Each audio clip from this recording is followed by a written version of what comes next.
le sait bien, que ce soit en cuisine, en musique ou dans n'importe quel art en fait, tout est une question de timing. Un plat qu'on chauffe trop fort, trop vite, il crame. Une note jouée un poil trop tôt, et hop, la mélodie est fichue. Eh bien, ce principe, ce sens du bon moment, c'est justement le cœur d'une ancienne carte taoïste conçue pour guider notre transformation intérieure. Face à un changement personnel, on se pose souvent la même question, non? Est-ce qu'il faut y aller en force, pousser, redoubler d'efforts?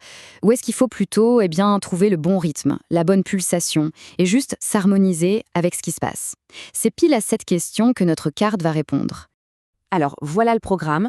On va d'abord parler de l'art de la cuisson, c'est une super métaphore. Ensuite, on verra que cette carte n'est pas seule, elle fait partie d'un trio. Puis on plongera dans le secret du feu et du temps et on assistera à la fameuse danse des deux feux. Et à la fin, on essaiera de répondre à cette grande question, est-ce que c'est l'intensité ou la justesse qui compte le plus? Allez, on y va. L'art de la bonne cuisson. Rien que le nom de la carte, en fait, nous met déjà sur la piste. C'est une image qui vient de la cuisine, mais pour parler de quelque chose de bien plus profond. Alors, huaho, littéralement, c'est feu et temps. Ce qui est génial avec ce terme, c'est qu'il a un double sens. Dans la vie de tous les jours, c'est le truc qui fait qu'un plat est réussi ou complètement raté. C'est le degré de cuisson. Mais en alchimie interne, ça devient beaucoup plus subtil. Le feu, là, ça représente l'intensité de la pratique, la concentration, le souffle, et le temps, eh bien, c'est le timing. Donc le huaho, c'est l'art de trouver le bon dosage au bon moment. Et c'est là que tout se joue. C'est un équilibre super délicat. Si on met trop de feu, si on force trop, on s'épuise, on grille nos réserves. Mais à l'inverse, si on n'en met pas assez, si la pratique est trop molle, il ne se passe rien. Aucune transformation. Et le voir au tout, ce n'est pas un mode d'emploi strict, hein. C'est plutôt un guide pour apprendre à sentir, à trouver cette justesse. Ok, passons à la suite. Ce qui est super intéressant, c'est de savoir que cette carte, la carte du rythme, elle n'est pas toute seule.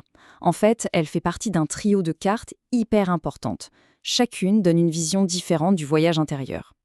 D'abord, il y a le Neijingtu. C'est la carte du paysage intérieur. Imaginez, elle représente le corps non pas comme un schéma d'anatomie, mais comme un paysage sacré, avec des montagnes, des fleuves, des palais. Son but, c'est de nous apprendre à voir, à visualiser notre propre monde intérieur comme un univers en miniature. Ensuite, on a le Xuziantu, la carte de la structure intérieure. Alors là, on change de registre. C'est beaucoup plus technique. Ça détaille les circuits d'énergie, les points vitaux, les mécanismes précis.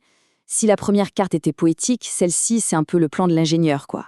Et enfin, voici notre carte, celle qui nous intéresse aujourd'hui, le Huahotu, la carte du rythme. Parce que c'est bien beau de voir le paysage et de comprendre la structure, mais il manque le plus important, le tempo. C'est cette carte qui nous dit quand mettre le feu, quand le baisser, quand laisser reposer. C'est elle qui donne vie à toute la pratique. Donc, pour résumer, c'est vraiment un trio qui se complète. Le Neijingtu, c'est pour voir. Le Xiujingtu, c'est pour comprendre. Et le Huahotu, c'est pour doser. Ces trois-là sont inséparables. On peut avoir le plus beau paysage et le plan le plus parfait. Si on n'a pas le bon rythme, ça ne sert à rien. Ok, maintenant, rentrons dans le vif du sujet, le secret du feu et du temps. Concrètement, comment cette carte nous aide à trouver ce fameux rythme? Première chose, la carte nous apprend à nous accorder avec les grands rythmes de la nature. Il y a ce qu'on appelle le feu interne. C'est celui qu'on crée soi-même par la pratique, la concentration, le souffle.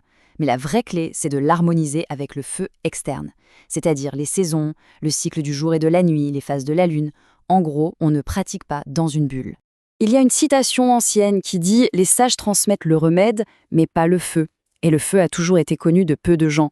Ça montre bien pourquoi cette carte était si précieuse. On peut donner la recette, la technique, mais la maîtrise du feu, ce feeling, ce dosage parfait, ça ne se transmet pas comme ça se cultive, c'est le fameux ingrédient secret. Et on arrive au cœur du réacteur, si l'on peut dire, la danse des deux feux. Parce que le Huahotu nous montre que le travail intérieur, ce n'est pas un feu constant. C'est plutôt une danse, une alternance entre deux types de feux bien distincts. Alors, qui sont les danseurs? D'un côté, on a le feu martial, le Wu Hua. Lui, il est intense, concentré, c'est celui qu'on utilise pour démarrer un truc, pour passer un cap. C'est la phase d'effort. Et de l'autre côté, on a son partenaire, le feu civil, Wen Hua. Lui, il est tout le contraire, doux, continu, comme une petite braise. Son boulot, ce n'est pas de forcer, mais de nourrir, de stabiliser, de laisser les choses mûrir. Et cette alternance, en fait, on la retrouve partout dans la nature. C'est aussi simple que la respiration. On a une inspiration active, puis une expiration qui relâche. C'est comme les saisons, l'explosion d'énergie au printemps et en été, suivie du calme et du repos en automne et en hiver.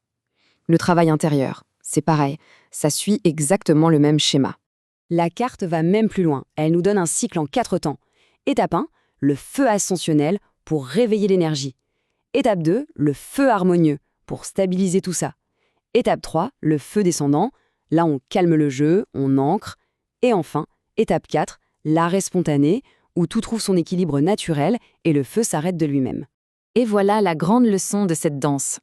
L'alchimie intérieure, ce n'est pas une tension permanente, une lutte de tous les instants. Non, c'est une maturation progressive. Il y a des moments d'effort et des moments où on laisse les choses se faire. Exactement comme un fruit qui a besoin de soleil, mais aussi de temps pour mûrir tranquillement sur sa branche. Bon, alors au final, intensité ou justesse? Qu'est-ce qu'on retient de tout ça? C'est quoi le message final de cette carte? On dit qu'un seul diagramme comme celui-ci peut contenir des milliers de livres, qu'il embrasse l'infini du ciel et de la terre. C'est fou la richesse qu'il y a dedans. Ça connecte l'astronomie, les cycles temporels, la physiologie, et ça nous montre que chaque partie de nous est en lien direct avec le cosmos. Et là, c'est le changement total de perspective. Le but du jeu, ce n'est pas de maîtriser son feu pour l'imposer, pour forcer les choses, pas du tout.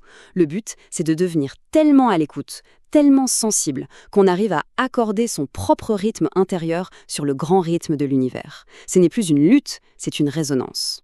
Et on va finir là-dessus. La transformation, finalement, n'est pas une question d'intensité, mais de justesse. Peut-être que la clé, ce n'est pas la force brute de la volonté, mais plutôt cette capacité à trouver le bon moment, le bon dosage, la bonne note. Ne pas chercher à faire plus fort, mais à faire plus juste. Et ça, c'est une leçon qui va bien au-delà de ces anciennes cartes.